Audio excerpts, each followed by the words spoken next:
İsrail bizim dostumuzdur. Deyirlər ki, dostumuzdur. İsrail bizim dostumuzsa, niyə Təbrizdə 30-35-40 milyon yaşayan Azərbaycanlıları bir günləri İsrail hədəf aldı? Niyə? Səbəb göstərin. Niyə aldı? Niyə məhz birinci Təbrizdən başladı? Biz Azərbaycanla İsrail dostdur, qardaş ölkə idi. Bir gün Azərbaycanın canla yanan İsraildir. Birinci, ikinci Qarabağ savaşında İsrail Azərbaycanın yanında olub deyənlər. Mən buradan onlara səslənirəm. Ay, şərəfiniz olsun, qeyrətiniz olsun. Bir gün Azərbaycanın yaşadığı yeri, Azərbaycan torpağını, bu günləri deyirsiniz də Azərbaycan torpağıdır. Mən də sizi ilə bərabər. Bir gün hara hədəf alındı? Təbriz. Təbrizin hava limanı, aeroportda.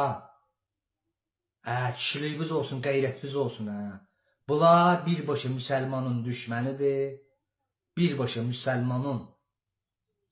Bunlar hakim seçiliblər. Bunlar müsəlmanı görən gözləri yoxdur. Bunlar heç vaxt istəməyiblər ki, müsəlmanla bir arada olsunlar. Bir günləri Fələstində, Qəzzada, Hamasda 30-35 min körpənin şahidiyik biz. Bəli, harada qaldı demokratiya? Harada qaldı insan haqları? Harada qaldı da?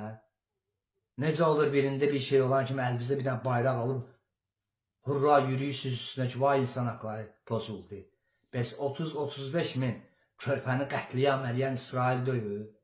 Mən buradan deyirəm, çıxsın Azərbaycan mediaları, Azərbaycan kanalları hava haqqında məlumat yayır. Təbrizdə bir günlər 30 dərəcə istilik olacaq, 40 dərəcə istilik olacaq, 20 dərəcə məndən şaxta olacaq.